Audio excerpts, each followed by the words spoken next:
Happy Friday. We made it through another week. Woo! Thank goodness it's Friday. What would you rather have clean? The inside of the cup or the outside of the cup? I need my whole cup to be clean. Why are you asking this I don't know. What have you done to my coffee? No, nothing. I haven't. I just made it. No, I'm just asking.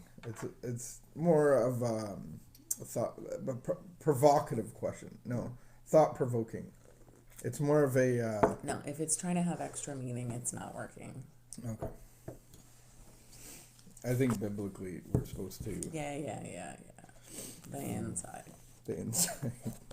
But you'll notice. But everybody likes a good shiny cup on the outside. Your cup is stellar. I don't have a J one. Beautiful cup. But I know where there is a J one. It's a beautiful cup. That is a beautiful cup. I'm starting. I like the glass see-through cup. So, for some odd reason, I know. I have no clue what date it is. Even.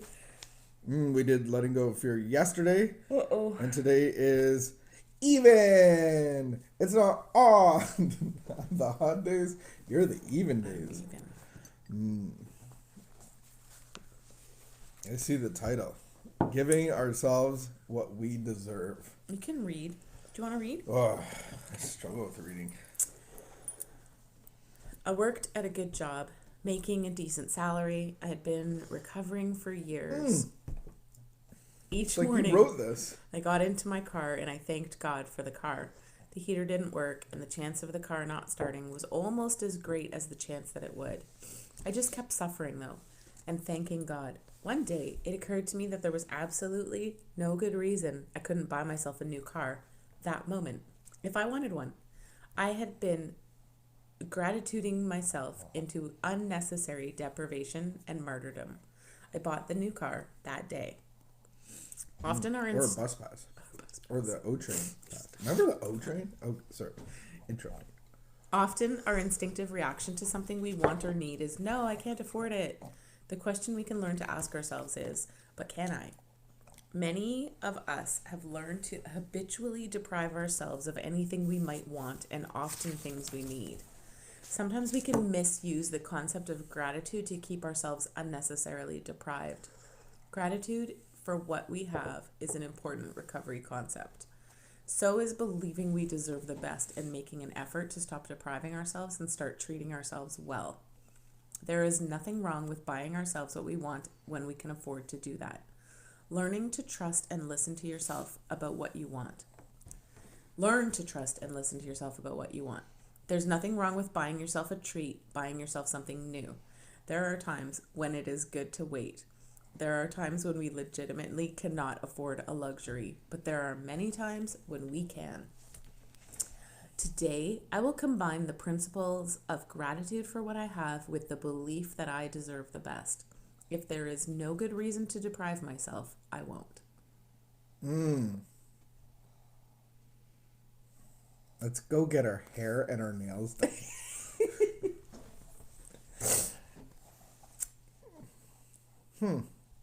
So, I would say that actually when I felt like as I was reading this, I was like, he's so going to disagree with this one. But no, I don't want to disagree. But the thing is, I do agree. When we come through the lens of codependency and recovery, and when I rewind 15 years to the person I was 15 years ago, she needed to hear this. So then I was ripping you off in the perception or the illusion, and I am lavishing myself with all of our finances, all of our time, everything's mine, right? And so when I hear this, it's like, yeah, I got sober. I should treat myself. No. And that's not even what this is saying. And so I remember someone saying to me, talking to me about someone else they knew. It's not distracting at all. Someone was talking to me about someone else that they knew who wouldn't buy themselves new towels for their house. And their towels were all shaggy and wrecked and gross.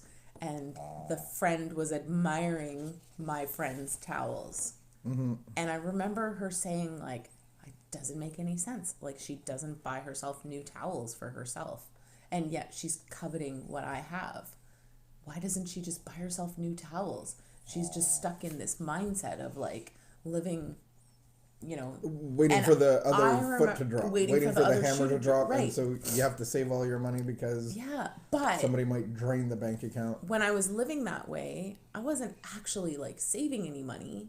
I wasn't actually living under a spending plan. I didn't have contingencies for emergencies. I didn't have, and so I feel like this is a concept that actually it was the beginning of me starting to learn. And I remember after that conversation looking at my towels and thinking, they're disgusting. They're old and they're gross and they're disgusting. And I'm going to go buy a set of new towels. Mm-hmm. And I went and I had the money to do it. Like I had cash to do it. But I also think it's really important that we learning to have your finances in order, mm-hmm, mm-hmm. because that is such a huge stressor. And so I feel like it's not about like just go lavish yourself with the best of everything. It's like if you have the money to do so, it says that. If you have the money, if you can afford it, then replace what's broken. There's nothing wrong with rewards. But there's a difference between self-centered lavishness and self-sabotage. And taking responsibility to have what you deserve. Right. And that could be time to go to meetings. That could be working with others. But then at the same time, it's not depriving yourself. Right. So that you hurt because something mm-hmm. might happen. And I remember a friend early in recovery. I remember a friend taking me out shopping and buying me new clothes because I worked in a job where I had to dress up. And I had like hardly anything to wear, and she was like, you need clothes to wear, like you need to have some, let me just treat you. And I remember that was a horrifying feeling that someone would do that, but she just kept saying to me, like, you actually, it's okay for you to have nice things, you can have nice things. Mm-hmm. And what the concept that she kept saying to me was, God actually wants good for you. Mm-hmm. He actually wants good for you. He loves his children. That God loves his children. And that concept kind of repeated in my mind actually quite a bit. And I remember questioning it a lot and saying, like, it feels so selfish. It feels so selfish. But when that concept goes hand in hand with financial responsibility and surrender and living for a higher power, not living for myself, when it is self-care and not self-centeredness, and what was the self a couple days ago, what was the word? Well, taking care of taking responsibility for yourself. Yes, it was self-care isn't the same as. Well, I like in this concept, it's bringing forth the fact that you're depriving yourself, mm-hmm. and so could depriving yourself actually be considered self-centeredness because you're just thinking of yourself. It's actually very self. A backward self-centeredness. Yeah, just like self-pity is inward resentment. Right. Depriving yourself of goodness, of what you're supposed to have, right. is actually very self-centered as right. well. Because one, you're just thinking about you and your stuff and how little you have and you're holding on to this. So. And it's about. That's a self-care. Looking at it a bit different. Caring about myself as much as God cares about me, not self-seeking was the other word. A couple days ago, it was self-care versus self-seeking. I think it's an interesting concept, and I think especially in early recovery, it's important. So I guess there's balance. Take responsibility. Mm-hmm. Don't deprive yourself because that's still about self. Mm-hmm. Treat yourself to the little things. Mm-hmm. I don't think it's like, yay, I quit doing this and now I need to be celebrated. There's a balance and responsibility.